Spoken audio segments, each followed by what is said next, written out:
estamos haciendo unos cuantos pasteles. Marta guayó la masa y antes de irse para Texas nos la pasó para nosotros hacer los pasteles. Esto es algo que nació en Puerto Rico y esto era parte de la tradición de los pueblos allá en Puerto Rico, con el hecho que ahora se hace el Festival del Pastel. En verdad pues es un plato exquisito de Puerto Rico. Un pastel es una mezcla de yautía, plátano, calabaza, guineo, especialmente guineo. Mucho plátano no se le puede echar porque quedan duros. Y eso se guaya y todo se mezcla y esa es la masa. Y después se sazona la masa con sal, con achiote y se le echa el caldito del guisado que se hace, ya sea la carne que va adentro, ya sea de pollo o de cerdo, como la gente lo prefiera, para darle gusto a la masa. Cuando yo estaba en la escuela intermedia, que nos íbamos a graduar de 9º grado, para sacar el fondo, hacíamos pasteles para vender y los pasteles pues se hacían en casa. Los muchachos de la escuela iban a ayudar a hacer los pasteles y pues todos tenían que participar porque era parte del compromiso. Y entonces pues había muchachos que no sabían nunca pelar la verdura. Y recuerdo que había uno de los muchachos, Charlie, que comenzó a pelar los guineos así como si hubiera sido una china. Y mami le dice, mira muchachos, tú no sabes pelar eso. Y entonces comenzó a enseñarle cómo era que se pelaba. Y ellos se morían de la risa.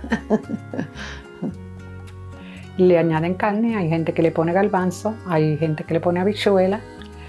Y es riquísimo. Se le agrega sazón a la carne, se le agrega sofrito, se le agrega ajicitos picantes si uno quiere, eso es adicional. Se le agrega un recaíto y todo lo que le dé un sabor bueno, típico de Puerto Rico. Yo recuerdo siempre para el tiempo, especialmente de Navidad, que mi mamá hacía unas pasteladas bien grandes y ella lo hacía riquísimo, ella lo hacía muy bueno y ella pues le echaba, como yo te digo, todas esas cositas y ella siempre los hacía con habichuelas y yo recuerdo siempre que eran con habichuelas rosadas y ella guisaba la carne y la habichuelita aparte y después hacía esos pastelitos que le quedaban sabrosos. Y cuando iban visitas, ella le daba pasteles, pues ya tenía ahí algo para darle a las visitas en diciembre y en enero. Yo no sé hacer pasteles, yo ayudo, pero yo no sé. Sinceramente, soy sincera y no sé. Una vez cuando viví en Nueva York, una vez hice pasteles y hasta ñame le eché. Me quedaron buenos. Los masa la hice en una licuadora. Pues sabe hacerlo entonces. Pero eso era para probar, a ver. Pero a mí me gustaron, que eran para mí, no eran para más nadie. Yo me los comí. Ella decía, mañana vamos a hacer pasteles. Primero había que ir a buscar la verdura al monte. Y entonces al otro día a las 5 de la mañana nos levantaban a todos los que estaban en casa. Unos iban a guayar, otros iban a amarrar, otros iban a fregar. Y así sucesivamente, cada uno tenía su tarea. A mí siempre me tocaba amarrar y después fregar. Pero así era como se hacían y siempre recuerdo que mami nos decía que no nos comiéramos las habichuelas, la carne, porque no le iba a dar para los pasteles.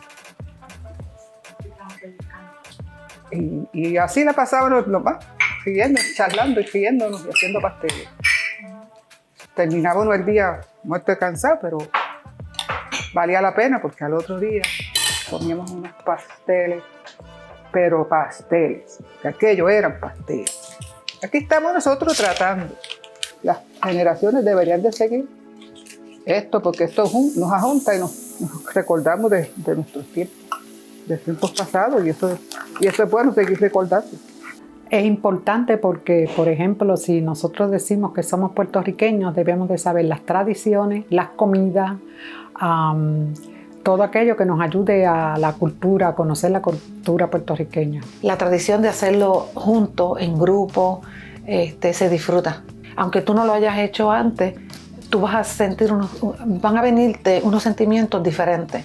Al guayar la masa, lo que sientes en el brazo, ese mensaje que se te va a mandar al cerebro, el olor de la masa cuando tú estás guayando, sentir esa masa en las manos, el olor de la carne mezclado, como había dicho, con la habichuela, con la masa, te abre unos sentidos diferentes. Para mí me da como un gozo en el alma, como dice la canción, de todo eso junto. Y yo creo que sí, que es importante que esas tradiciones se pasen. El que las pueda absorber y las disfruta, pues las tiene que seguir, porque le da la oportunidad a la próxima generación para sentir esos sentimientos. Si hay niños más pequeños que le puedas enseñar a hacer pasteles, a amarrarlos, pues también es bueno. Y todo el vestuario de redecilla, a mí me aviva, me saca de la rutina.